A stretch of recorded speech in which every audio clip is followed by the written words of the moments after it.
What up, guys? So we're back with the sixth man, and there's been quite a few developments in the world of sport the past few days. So Novak Djokovic is currently locked up in a hotel room. The authorities aren't letting him play. You can make your own decision on that, whether he's in the wrong or right. But I'm going to talk about another man who refused to play, and that was definitely his own decision. And that was Antonio Brown of the Tampa Bay Buccaneers in the NFL, of which our friend Mr. Lasky has a podcast on. Go check it out. Thanks. What's it called? It is called. Yeah, go on, Ed. Take it away. No, I want to. No, take it away. Take it away. Oh shit! 17 and Third Atlantic. There you go. Check it out.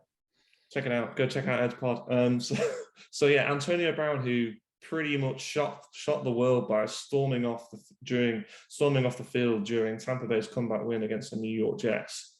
So what I want to ask is, which NBA player is going to do something similar to Antonio Brown?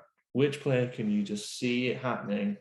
That boiling point has been reached. He rips his shirt off, jogs across the court, and gives the peace to the crowd. Jumping up and down, by the way, when he's injured.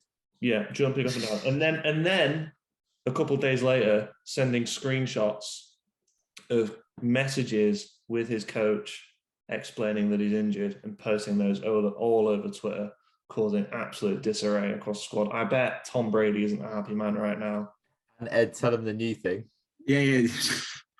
There's been some other stuff, Matt. I'll forward it to you. There was some screenshots of some other messages sent with another party who may or may not have been in a hotel room with Antonio Brown. But anyway, who's tested positive for COVID. Yeah, standard stuff, standard elite athlete shit. Stuff that Phil Foden and Jack Grealish will attest to, and Mason Greenwood. Oh, that's dirty. What? It's not Antonio Brown. I think quit the game. Anyway, who are the naughty boys in the NBA that are going to do the same sort of shit as Antonio Brown? I'm going to go to you first, Alex. Let's see what you have to say. Yeah, so this is a great question. When I was working this out, Antonio, he's a great player. He's had some peak years. He's won a championship recently. He's going to be a Hall of Famer. He will. He's going to be a Hall of Famer, and deservedly so. NFL one is a lot harder than the NBA one to get into. He's going to be a Hall of Famer. Yeah. Besides the point, he's had a great career. Okay, but as Ed knows, wide receivers in the NFL have the biggest egos in sport. I'm not even joking. It's absolutely ridiculous. So when I have to choose someone, I have to plan, that this is how they're going to end their career, because I don't think that there's a way back for Antonio Brown. I think he's done. There's no way back for this. My pick is Rajon Rondo. Okay. This guy also should be in the Hall of Fame. But I remember when he was on the Mavs, and he was so disengaged in the playoffs, and he just quit on them in the last game. Like, this is a playoff game, by the way. It's not regular season. It had something like, over the past two games, he had like minus 36, plus minus. Ridiculous. And it's crazy because Rondo's obviously really smart, but he's done some really questionable things. I mean, he spat in Chris Paul's face. We forget, obviously, that fight was mad. He has fights with Chris Humphries and a lot of other people. Do you guys remember when he called out D Wade and Jimmy Butler when he was on the Bulls? So he could go to blows with his own teammate. And also, now that he's on the Cavs, I think anything's possible. I think he could be angry in the situation. Maybe it doesn't go as well as, obviously, he's a replacement for Rubio. And I think he gets a final blow on Chris Paul, walks off, done, career over. It's Rajon Rondo for me. Nice. Final blow on Chris Paul. Just get that shot in. Let's go, Brainer. They absolutely hate each other. There's a video online. It's like 15 minutes about their whole feud throughout the whole career. Check it out. Rondo, yeah, no, I agree. Rondo could totally do that. You never know what he's going to do. He's too smart for his own good. All right, let me set the scene for you. I think Nets in the playoffs, game 7, it's a real big game. It's come down to the last possession. That's a down 1. Got a timeout. Steve Nash is in there, and Kyrie goes, hold on, give me the board. And he's like, and he starts drawing some diagrams. And he starts explaining to the huddle why the earth is flat. He's like, and this is why the earth is flat. At which point, Kevin Durant just is like, fuck it, I'm done. Takes his jersey off, walks out. He's like, I can't deal with this. I can't do it. I'm retiring. I tried to find myself in Golden State, didn't work. I tried to get happiness here, and Kyrie's ruined it. And he retires right then and there, takes off his jersey, waves goodbye. Thank you very much. See you later.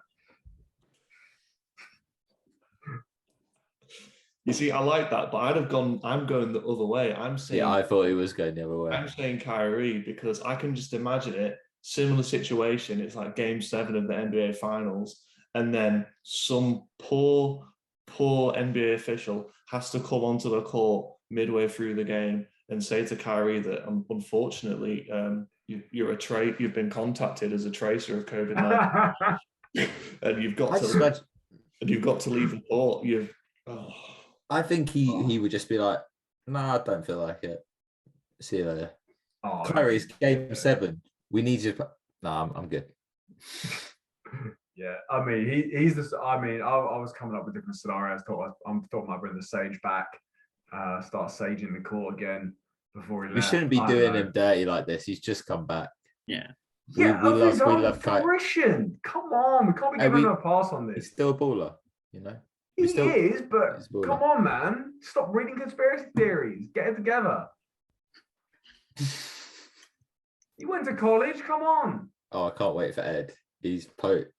No, I don't have a good one. I generally don't have a good one. I was thinking about maybe switching up and doing a football one because the biggest moaner I can't stand right now is Harry Maguire. He moans over everything and he pisses me off whenever I watch a United game. But I wouldn't go there. I said I wouldn't go there, but I just had to get it off my chest a little bit. Anyway, no, I don't care about that. I don't care about it. Although it was against Albania and I was there for it, I don't care about that.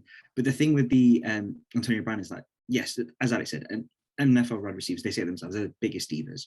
And I was trying to think, who is the biggest diva in the NBA? And I couldn't really think of one per se to pick that's got such a bad history and whatnot. I can obviously think of players who won't play for their teams, you know, Kevin Love, Ben Simmons. And I mean, that is the obvious answer. It's sort of like, do you remember, Alex, you like this is one other Philly reference, sort of like the Markel Fultz. Markel, yeah, you want to play? Sorry, not ready. But we won't have any Markel Fultz slander because he is one of our franchise players. But I didn't have a good rap. I thought I was so stumped, and I was thinking maybe Kyrie would have been a good one. And maybe there's been some new beef now with the whole Morris stuff. Did you see Markieff Morris talking about Jokic? Yeah. I'm not sure if Morris really wants that smoke. I mean, yeah, it's all well. Brothers want that smoke. It's all well and nice. I'm going Jokic brothers. Yeah, like I think people underappreciate how hard it is in other countries apart from America. Like they think other countries are a cakewalk. Like the Balkans ain't a cakewalk, mate. There's actual, civil wars going on in those sort of places. But yeah, but no, I think Alex and Bray both smashed it with there. So I've got a cop-out answer and don't have an answer on that. So I'm sorry. What do you think, Harris? Mr. Harris, what do you think? You asked the question. Yeah, I'm saying it's Kyrie. It's got to be Kyrie. It's got to be Kyrie. But there's also some other divas like in the NBA, like LeBron obviously kicked those fans out that time. LeBron is a massive diva. He won't walk out on his team. He won't walk out on his team. He walked out in Game 6 against the Suns. You see him in the final minute. Yeah. I had a second choice for it. I had Westbrook breaks Jason Kidd's record for the most turnovers in a game, and LeBron's like, I'm fucking done. Just retires. Honestly, LeBron's worst characteristic is staring at players like, what are you doing during the game? And it's like, that's your assignment. What are you I watched the clip of when JR fucking dribbles it out at the end of that game 1 when LeBron has like understandable.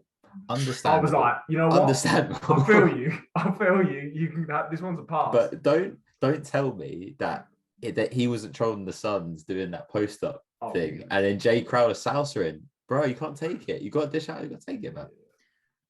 I think Westbrook was the one I would have gone for, especially because you could imagine maybe a Lakers and Nets finals, and Westbrook and KD would be going at it. And if they lose, LeBron and Westbrook are going to blow up. They are going to blow up. That'd be incredible. Yeah, or Patrick Beverley as well, but Mr. Harris. That's who else I was thinking. But the only way that he gets thrown out is not by choice, is because he will get thrown out. He'll just get ejected out of the game. Does Paul Pierce shitting himself count? Oh, He did come back, to be fair to him. I think he did come back. At least he came back. Great note to end on. Cheers, lads.